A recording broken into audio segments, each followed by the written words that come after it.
मीरपुर माथेले वेझो ॻोठाणनि पारां चोरी ख़िलाफ़ एहतजाज कयो वियो। ॻोठ खेर मोहम्मद महर जे रहवासियुनि अलहदाद महर, गुलाम कादिर महर, मोहम्मद शहबान एहतजाज कंदे ॿुधायो त राति जो चोर भित खे खाटणी सोना ज़ेवर ऐं ॿियो क़ीमती सामान खणी विया। हुननि चयो त चोर 10 तोला सोना ज़ेवर, चांदीअ जूं लोपड़ियूं ऐं 1 लख रुपया रोक रक़म कपिड़ा खणी विया आहिनि। हुन में ज़ेवर बि आहिनि, 8 तोला लुकड़ी आहे, 2 जोड़ा काउंटनि जा आहिनि, 1 लख रुपयो रोक आहे, ॿियो सामान आहे घरूं, इहो खजी खाट लॻी आहे। 12 बजे असांजी चोरी थी आहे।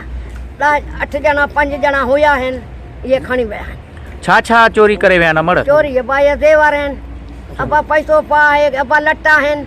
हाणे असांजो मुतालबो इंसाफ़ कयो वञे। ऐं पुलिस वग़ैरह आई हिते तव्हां वटि? पुलिस हिकिड़ो ॼणो जमादार आहे, ॿियो कोई पुलिस न आई आहे।